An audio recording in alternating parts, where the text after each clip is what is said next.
Welcome to the Ultimate Farm Wife podcast. On this channel, we're going to be discussing all things marrying a farmer, moving to the land, and becoming integrated with a family farming operation. Whether you're moving to the farm for the first time or whether you're moving back into a family farming operation, we discuss the ins and the outs of all of it. So let's jump into today's episode. Hi, and welcome to the farm. Today we're talking to Nicole about You've Married a Farmer, Now What? Welcome, Nicole. Hi, thank you so much for having me on your podcast today. I'm really honoured to be here. And that was, to be honest, my dad's question probably for me. The exact one, you married a farmer, now what? I've been telling him for my entire life I wasn't going to be a farmer. I wasn't going to be a farmer's wife. But yeah, that's exactly what I become. So my name's Nicole and I married my husband Brendan in 2018 and we moved to Australia in 2018 as well, 2 weeks after our wedding, and we started up share farming over here. We were chasing opportunities.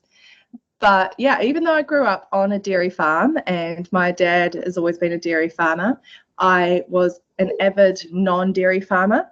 I was the one that told him I was going to be a vegan. I told him that this was wrong or that was wrong and that I was never going to be on the farm, and I went and studied law. And I was only about 20 when I actually milked my first cow. But yeah, things all took a little bit of a change. I had an eating disorder, so then I had to step back from law school halfway through, and I came back to the farm and home. And I got approached by a feed company, and they're like, hey, do you want to be a feed sales rep? Like, you're a farmer's daughter, you must know lots about dairy farming and feed. And I'm like, sure. I didn't even know, like, palm kernel is really big in New Zealand, like a really big feed byproduct. And even something, I think I've been in the role for like a few months by this stage. And yeah, and then I saw like some actual palm kernel one day and I was like, oh, what's that stuff? And they just look at me like, wait, what? Are you serious? But anyway, so no, I really enjoyed it and I really loved the role and everything. I just took it all. I really jumped right into it and I really enjoyed it. And I really loved, like, I guess when I grew up, I just always thought being a farmer meant you had to be farming, like, and not necessarily all the other roles that are in the agribusiness sector as well. And so that's why I really, really enjoyed that. So I started my agricultural science degree. So I did that through Massey, and I was able to do that all extramurally, which I really liked because by this stage I'm working full time and going back to a uni flat and living off 2-minute noodles wasn't that appealing. So that was the main reason I didn't go back to finish my law degree, and I started agricultural science. And then I also did a degree in sustainable nutrient management and started as a junior farm consultant before we moved over here. And yeah, once we moved here, everything, kept. Wow, you've squeezed a lot in already. Yeah, so once we moved over here, I started as, which was an absolutely amazing role I got. I started doing kind of HR, a little bit of operations, a little bit of all sorts really, for a 20,000 cow farm operation in the MID. And it was amazing. The stuff I got to learn from the people I worked with and my boss.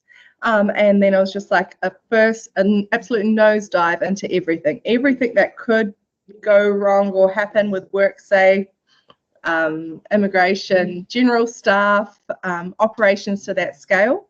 It was just like an absolute massive, also the opportunity there to learn so much and gain so many new skills was absolutely amazing, which then probably gave us a lot of confidence and then also expanding our business to scale. Yeah, absolutely. So how did you meet your now husband? Yeah, so I actually met Brendan on Tinder. So I met Brendan on Tinder, and he's 9 years older than me. He likes to say 8, but yeah, it's somewhere in the middle of those. So yeah, we met on Tinder back in, I think it was 2016. And yeah, so then we moved over.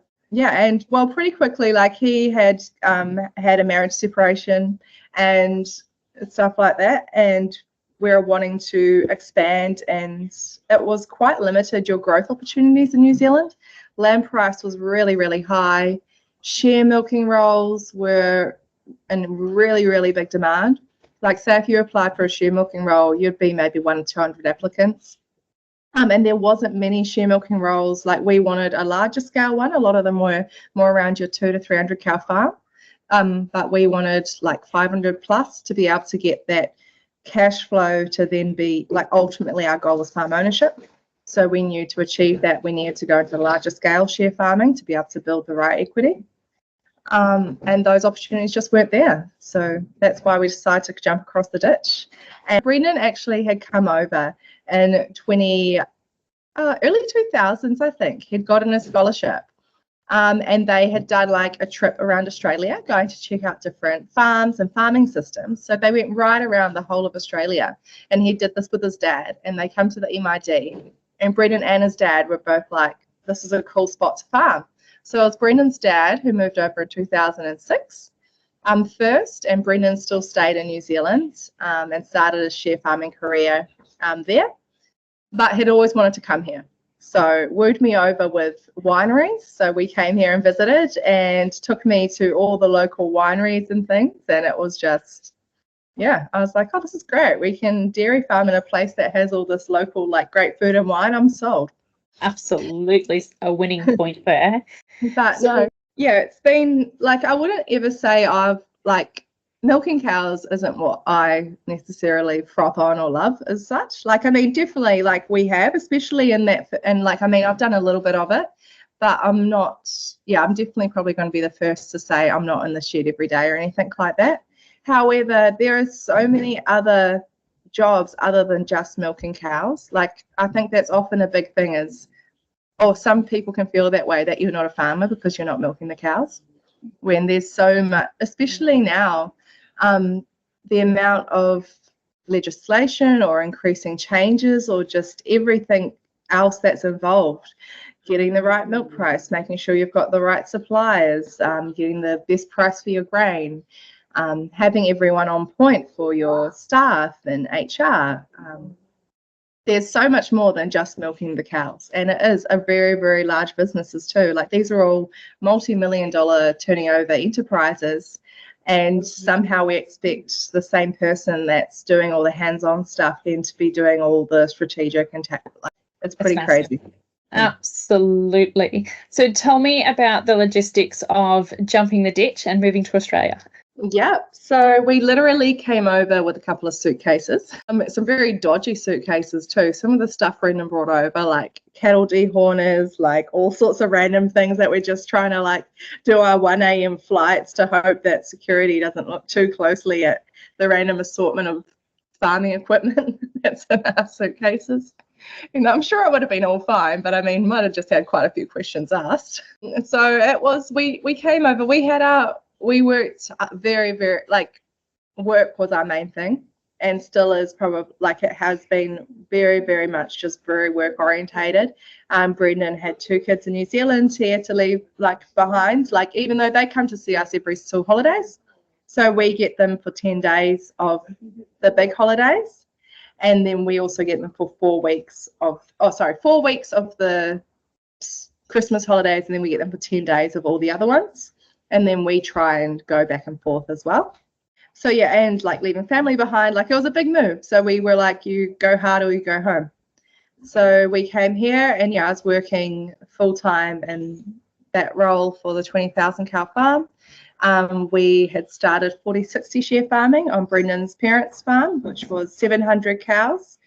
And we did that with only 1.5 labour units. So I would still come and work like before I went to work, and then after work doing herds and stuff and doing calves, Brendan would just go non-stop. And yeah, so we ran, so that was how we were able to build a lot really fast, because yeah, for about 2 years there we were doing 700 cows with only 1.5 full-time equivalent employed staff members.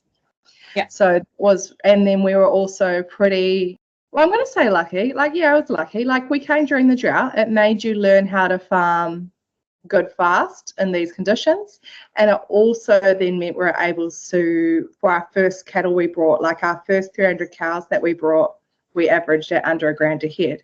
So we are able to ride that equity growth in cattle. So that was able to help us a lot as well as we're continuing to grow. Because, yeah, we also grew quite quickly. So we went from a 700 cow 40/60 share farm arrangement. So 40/60, we didn't own any cows at that stage, but we owned all machinery, and then we also supplied all staff, and then we had 40% of costs. After 1 year, we moved to 50/50, where we had 50% herd ownership, 50% of all costs, and we still had all machinery, all staff. Then in year 2 was when we got our second farm. So I'd say that is always going to be if expanding or multiple enterprises is your goal, that's going to always be the hardest. That will always be your hardest point, is because for one, you've got to have the confidence in yourself that you can do it. And 2, you've got to try and convince someone else you can also do it. Absolutely. Yeah. Because of course, trying to find a second share farm job, it's always, and obviously it will be staff, there's a lot more moving parts. However, there's also the fact that we're already doing 1 well, we can hopefully do 2 well. And so we then had our second share farm position. So that was at a farm over in Hayfield and milking 500 cows. So that was in 2020. June 2020, we took on our second share farm on the 1st of June 2020, and our first son together, Jackson, was born on the 5th of June 2020, 4 weeks early. After my waters broke because I'd been milking that morning and I was getting the cows in, the races were horrifically bumpy, and you always need a pee when you're pregnant. You always need a pee. I squatted to go pee and it didn't stop, and I'm like, uh-oh. Oops. Drove myself to the hospital, and then they try and get me a wheelchair, and I'm just like, I drove here, I think we're good.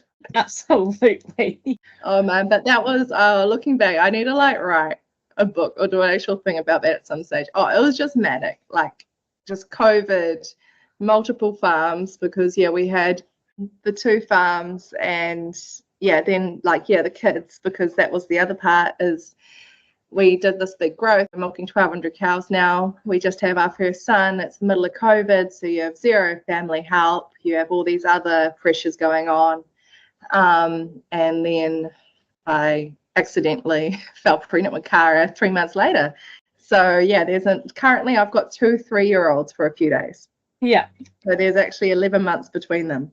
So it was just an absolutely crazy time. But it was, when you look back, it's the stuff that just makes you strong. It's great stories. I literally remember feeding Jackson at 6 weeks old. He was in my front pack while I'm trying to wrestle tube feeding newborn calves, and it's 7 o'clock at night, and it was manic, because the thing with COVID is we always had a really big, and we do now that borders are all open, backpackers would make up at least 50% of our workforce. So we're always it's all good. Prior to COVID, backpackers were all our workforce prior to COVID. And we're it's all good. This has worked really great for us. And then all of a sudden COVID happens, and we've just taken on the second share farm, and we're uh-oh, where's our workforce? So then we made the switch to Filipinos workforce. So we do have, and which has been absolutely fantastic too. So we use a mixture. So we've got a mixture. We have, at that stage, it was probably 50/50 Filipinos that we had sponsored, and then 50% Australian staff members. And then over the last couple of years, it's probably almost been 30/30/30. So Filipinos, Australians, and backpackers. And then now it's switched to a bit more backpackers. Now we've got the berry dairy, because that's really seasonal. Before we jump into the berry dairy, can you tell me a little bit more about how you went about securing your Filipino sponsored workforce when you came into that labour crisis during COVID?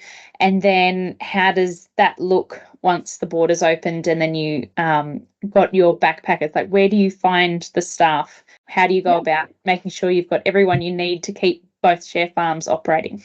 Well, Well, actually, at one point there was even 3. But yeah, so staff was our biggest thing. So prior to having Jackson, and like Kara and all that chaos, I knew that if we were going to do this successfully, staff is the number one ingredient that is going to make the operation successful. So it's not a quick fix like immigration and sponsoring someone over. So that's already involved. As soon as borders started shutting and that kind of started happening, we already had sponsored one person, like we'd had one person, like Brendan had done a little bit of sponsorship back in the Philippines, back in New Zealand with his previous farm, and there was one person that he had wanted to sponsor over, so like into Australia to follow us over. So we'd already started the process for him, which was really good because that actually meant we're already kind of had a bit of a step in the door. And then once all this happened, I was like, okay, we need to sponsor a few more people. So we sponsored 3 people over. So the whole process takes at least 6 months. So it's just something you have to already think about before you get there. Finding a good agent, don't try and do it yourself. Like, it's just, you're spending all this money anyway. Like, you just need to spend a bit more, spend it on getting a good agent as well, rather than losing all that money anyway because you've done one thing wrong. So that was all good. And then we sponsored them over. At that stage, I think it was about $5,000. Sorry, what's the title of an agent? Oh, the title Who of an are they? agent. What do they do? So an agent, some immigration agent, so they basically will take care of all the paperwork. They'll tell you what exactly, who you can sponsor, what qualifications they need. Say if your first step, if you're wanting to sponsor someone, would be to find an immigration agent, so a good immigration agent. We use Global Skills, GSES is their name. I can't remember what the abbreviation stands for, but there is a few definitely around there. And then you want to find a good immigration agent first. Sometimes they'll already have people on their books, like they'll have like some CVs of some people that you can do interviews. Otherwise, the best thing I've found is to ask people that have already been on our workforce. So for once we had someone with us, like a Filipino staff member, we'd ask them if they had any friends or family back home that they wanted to, because then it also helps creating a community and stuff for them as well, and making sure all like personalities and things are right fits, especially if you're going to be expecting them to share a house and things like that as well. So yeah, basically get your CV. What the immigration agents will do is they'll go through that CV and check like if they've got the right skills and qualifications needed to come over on the visas that are available, and then start the process of making you a sponsored, like, so that I think that might be about $2,500, $3,000, and it's like a one-off thing, like so that you can actually sponsor people. What we've also now done is we spent an extra, it was about $5,000, and we have a dairy, and that's one of the hard things, like whether or not I need it now that backpackers are all like, it's readily available and we're in a much different job market now. But hey, I started that back in 2021 because that took quite a while. That took about a year to do. But I've got a dairy industry labour agreement. So basically that's an agreement between essentially us and the government. And that means we can sponsor people with less experience. So they only need a minimum of 1 year dairy experience. So that means when we have like really great backpackers sometimes, which has happened in the past, and they want to stay, by the time they've done their 6 months and some 88 days, like they can piece together experience pretty quick. And same with sponsoring other people, because otherwise they need to have a qualification, which is quite a big hurdling point. So yeah, that means that we've got a lot lower basis level, and it's also a lot faster as well, because essentially we've been pre-approved then to sponsor people with X experience. So I think we've got 2 a year that we can do for up to 5 years. Awesome. That takes some pressure off. No, it does. And then, and then backpackers, I find, so Facebook, literally that's all I do, like Backpacker Jobs Australia, but making sure you actually treat it like a job interview, like a proper process. So I've already got PDF documents that I did that do a big spiel about our area, the full description of the job, all the benefits and everything like that. I've even got a little video I have got, which is what I normally do when I post. I'll have my little video showing the farm and the accommodation and some of the staff members, and then I'll have a proper write-up. And then when they interview, I'll actually do Zoom interviews like this, so face ones as well, and I'll have my interview template and make sure it's then for everyone setting up the expectation that this is like a proper job, and then you attract a lot higher of a candidate as well. So we generally like to target people with previous ag backgrounds, but even though that's not necessarily essential, we've had great people that haven't had ag backgrounds. But yeah, it definitely can help. And yeah, the Irish are definitely some of our favourites. Yeah, absolutely. So you mentioned earlier, Nicole, at one point you had 3 farms. So what did that look like? 3 farms, 2 kids, and then when did the Berry Dairy come to fruition from that? Yeah, so well, what happened there was we had, so this was May 2022. So we had, so basically Brennan's parents' farm, because lots of people just kind of assume that the farm we purchased is the family farm, or that we purchased into the family farm, but no, the family farm, there's 3 brothers, and every brother's kind of had their turn either managing, share farming, or like having their kind of step through the farm as well. So yeah, Brennan's middle brother was first. We were in the middle, so we had 4 years. So you had like an end date as well when his youngest brother was coming back to the farm. So we were trying to find a farm to purchase prior to that end date. And we did. We had a private sale agreement for this farm that we're on now, where we're milking 600 cows that we own. We still had our other share farm, and the expiry for that was the end of 2023. So it still had 1 season left. And then we had this amazing opportunity had come up, and we applied for it because there was a lease farm close by that was 500 cows. And we knew the other share farm was likely going to come to an end too after that 2023. And we still wanted to keep some scale, but not necessarily at that scale. But so, yeah, we didn't want to lose out on that opportunity. So we applied for it. And yeah, we were able to get that other lease farm as well. So for the 2022-23 season, we had our 500 cow at that stage farm that we owned, that we just took over on the 1st of May. Then 2 months later, on 1st of July, we took on the 500 cow lease farm, and then we still had the 500 cow share farm that was in its last season of its contract. So yeah, we're milking around 1,600 cows at our peak there.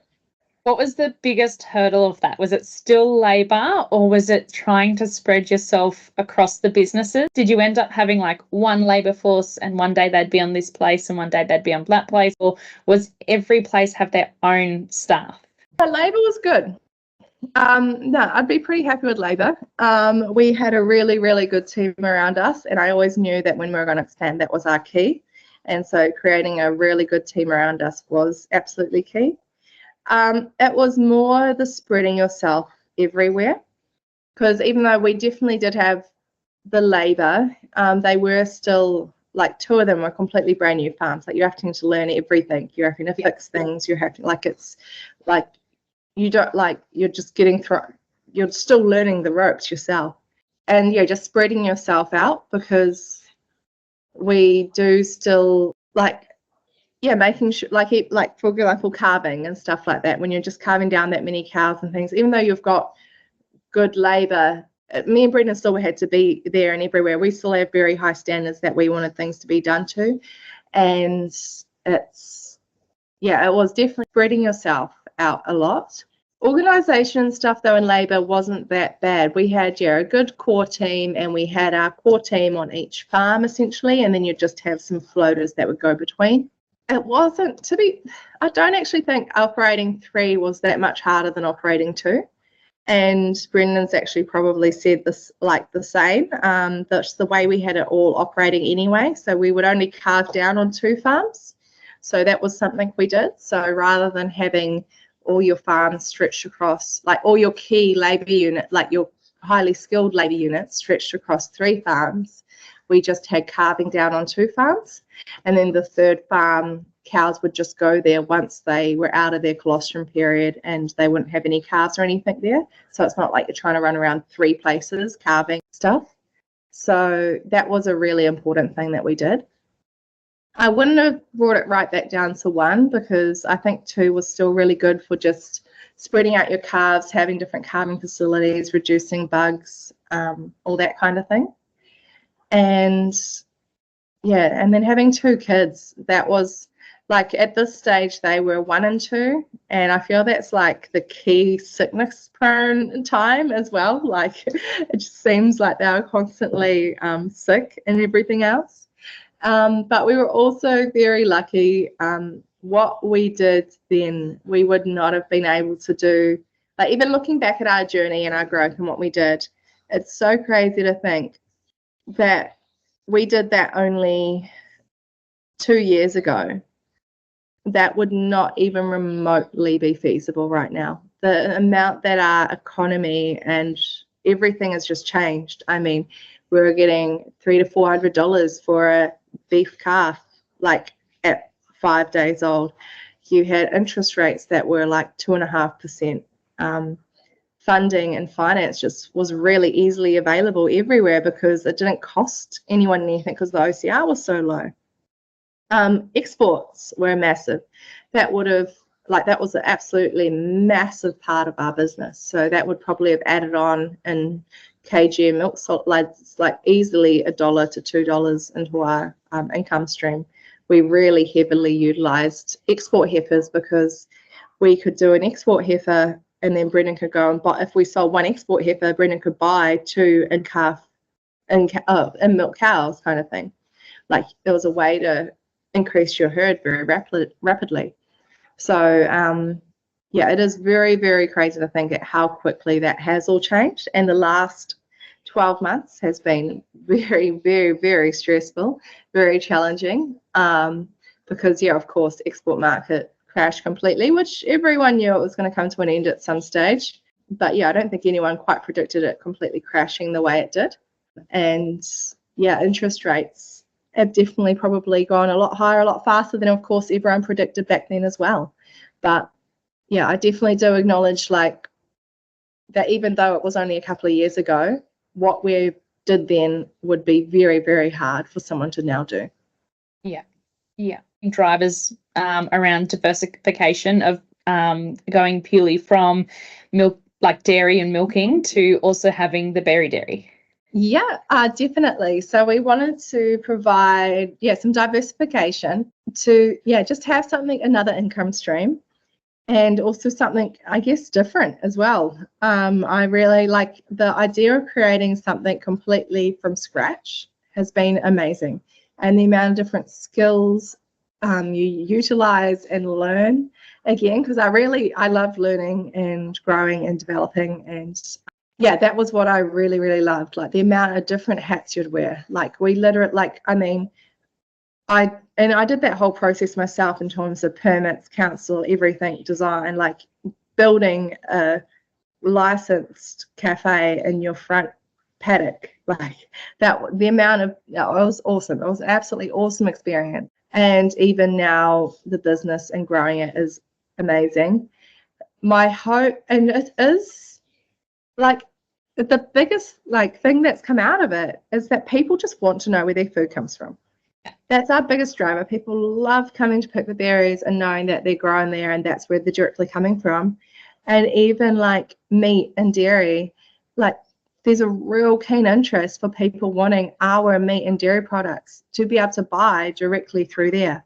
So that would be, that's the other part of the berry dairy, is that it's a bit of a long-term, by long-term I'd probably say 5 years game plan, is that I think the environment in which we produce food is really changing. People, we need it. We've got a social license to farm. There's a big driver and market for people buying direct off farmer and knowing where their food comes from. So that ultimately as well, the berry dairy I see securing us a more stable price and structure and longevity for our dairy farm business as well, by being able to sell eventually our milk through there, or milk products through there, and also our dairy beef products as well, to be on track to be bobbied free. Yeah, absolutely. Absolutely. So, Nicole, in summary, what is your farm setup now? And so you've got, is it the one farm and the berry dairy, or what does it look like? So, well, what we did was, when we exited the share farm, we brought the next door neighbours. I don't know how we even did that. Why? I don't know. It was like, you just had to. It was one of those, like, we're in quite a landlocked probably farm in a way. Like, it's a really, really great area that we purchased, and everyone's been on their farms for generations and generations, which is really great too. That obviously means it's great farming land. But yeah, the next door neighbours, we had the opportunity to purchase 6 months after taking on that. Like, this was in like the end of 2022. So yeah, we made that happen, and yeah, so that increased our milking platform here. So that means we're able to milk 600 cows here. But the next door neighbours we purchased, it was a dairy farm, but it had one trough, like no fences. It was an organic dairy farm. So like, you drive through and you're like, thistles and weeds would be as high as like your roof of your car. Well, actually, you couldn't get over it with a car. You had to go by a two-wheeler. Yeah, it was blackberry. It was just chaos. But so we've actually now got that pretty much into, yeah, we've subdivided that now into about 20 paddocks. We've now got water troughs in each paddock. It's essentially no, like, I mean, there's still some weeds, but very minimal. Not like, you know, it's like pasture. Like, the whole thing's been drilled recently. Like, had an irrigator on. Like, it's been a massive 18 months. We did that to incorporate into this block farm here. So now the farm we own milks 600 cows, and is 150 hectares. And then we've also got the lease farm still over in Denison. That's 10 minutes away. And so we milk 500 cows still over there. Yeah. On 130 hectares. And then we've got the berry dairy that opened on the 1st of November. It's just now closed for its season, but we had over 26,000 visitors. That's amazing. Yeah, that's amazing. Congratulations. Yeah. Thanks. Whether or not it actually, it can be a funny one too, like the different ventures, because obviously dairy farming can be quite high turnover and high, like, you know, you've got your quite like good profit, good asset building, like, you know, just farming in general. So it's been a little bit of a mental challenge, definitely, especially the last 12 months. Starting the berry dairy when I did, because I probably shouldn't have. Like, it took, like, the berry dairy was completely out of cash flow and stuff as well. And then we actually got hit by 3 floods this season. So the farm went underwater, like about 75% of it went underwater 3 times. The last one in December killed pretty much all of our grass. So all the grass that we just drilled in like 6 months earlier was all dead. So all we had was some shit summer grass.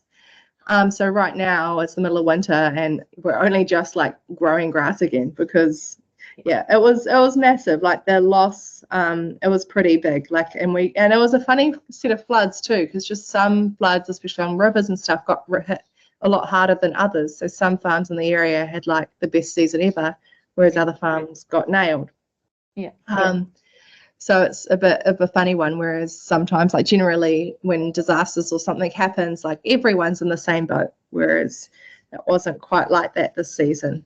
Yeah, so that was definitely, been pretty average. But it's still like what we achieved though, and what we created. We're definitely really proud of it, and we see a lot of opportunities for it going forward. And even just some of the things like school groups, we've had over 12 school groups come through, ranging through from like secondary right down through to like 3's kinder. We have lots of disability groups coming through, lots of elderly groups coming through. And just on a weekend when you go out there and it's packed and there's families and there's kids and everyone's running around and enjoying being outside and on a farm and being like, oh my God, there's a sheep. Oh my God, there's a goat. Like, oh, there's a tractor. Like, it's cool. Like, because you need to have those experiences for people to connect them to ag. Otherwise, they're not going to appreciate it, and then they're not going to care about it, and we'll lose it. Yeah, absolutely. Absolutely. Earlier in the interview, when you were speaking about drought and how you were able to leverage, the lower cow price and sort of things to help you stock up on the business, when it came to the drought, what was the biggest learning curve that you took? Did you need to resow your grasses? What about the strawberries? Like, what happened there? And was there any positives that you can take forward into your next flood planning for the property? Yep. So flood planning or drought? Flood planning. Sorry. Oh, flood planning. Yeah. It's cool. So flood planning. Yeah, absolutely. So because that's probably more of a concern for us than necessarily drought, because drought we do have. Well, I mean, drought is still, of course, because we are very exposed in terms of we've got quite a small irrigated platform. So the irrigated platform, we've got a good water right, and that's fine. And we've been working on, that's been a massive project, or like a massive emphasis for us, is improving. Basically, the three things we did were, our key emphasis was, first of all, was paddocks. So essentially we purchased 150 hectares with 21 paddocks. Because 60 hectares was one paddock, and then even the dairy farm we had purchased was quite poorly subdivided. There was only about 20, so we've now got about 60 paddocks, because in a rotational pasture-based system, you want to avoid your back grazing and create that, like being able to move cows, like that's massive. Like making sure you've got the right paddock subdivision is massive, so that was a big focus. And then improving irrigation, so that's why we put on. We had to do quite a bit of work to the existing irrigators that were already here, and then we also installed the other new irrigator that does about 12 hectares.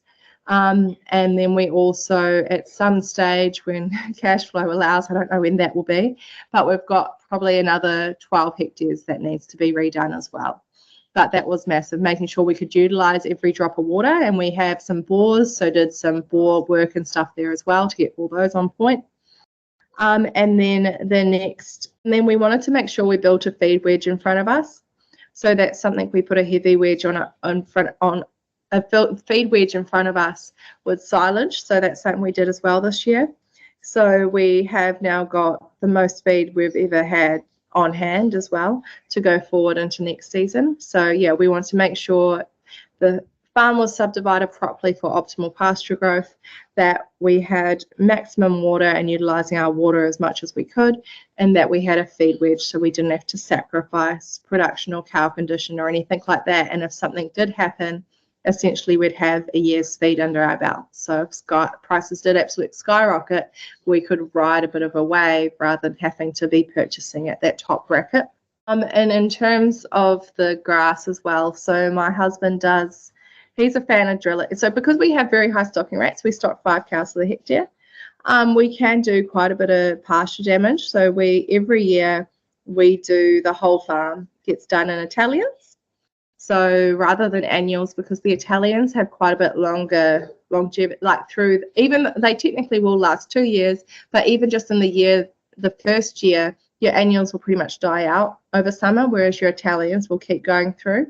So, and in terms of really flood preparation, though, there wasn't a hell of a lot you could change, because unfortunately with floods, like drought, you can prepare and make a plan and get drought, like you can get your feed on hand, you can make sure you've got water on hand.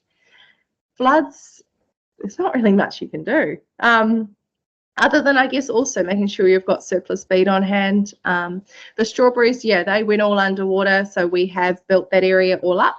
So we've built that area up a lot higher with more dirt and things, and we've made our mounds higher, and we're really happy with how that's all looking.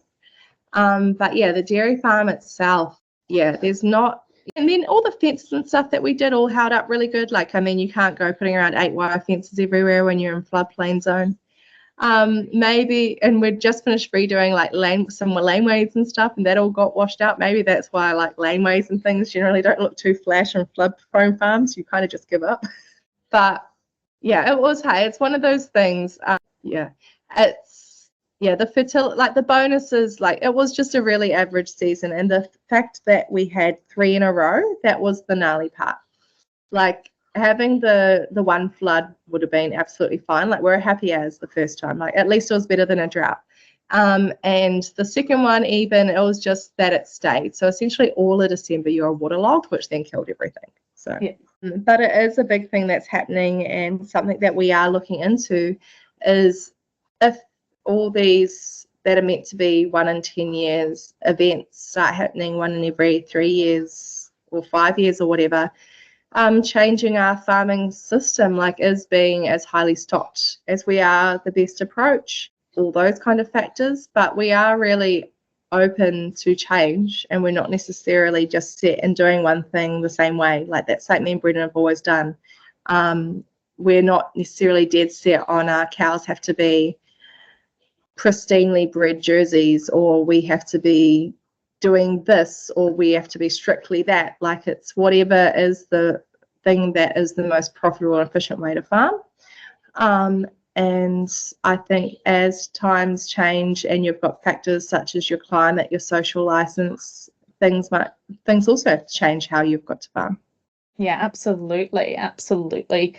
So that sort of brings us towards the end of today's interview. Is there anything else that you would like to add to those listeners who have married farmers and moving to the land for the first time? What's your best advice for them? Oh, geez. What would you do again? I think a big thing that my actual biggest advice would be more on the personal side of it. Is you're going to have to change your expectations. Like, don't get upset. Your husband's not going to be there at every Saturday netball game. He's not going to be home every night for dinner at 6 o'clock. That's just not the lifestyle you've signed up for. But you've got lots of other great benefits that will come. And in general, farming is a great, like, wealth building, like, asset creation. Like, there's focus on your positives. Don't get hung up on your negatives, because otherwise, I'm never, like, I know well and truly Brendan's probably never going to be home for dinner, but he's also a very, like, late and sometimes unorganized person. So I think probably no matter his career choice, he'd probably never be home on time for dinner. But I mean, yeah, it's just one of those things. I think that is probably, from talking to other people, like, I guess I didn't probably struggle with it as much because I grew up with it as well. I think that can be one of the biggest struggling points is, like, that farming isn't a 9 to 5 Monday to Friday job. And I probably don't have necessarily the best advice on how to change that. You can't really change that. It's about, like, making time for each other and yourselves. Like, something me and Brendan do is we try once a week to have a date night.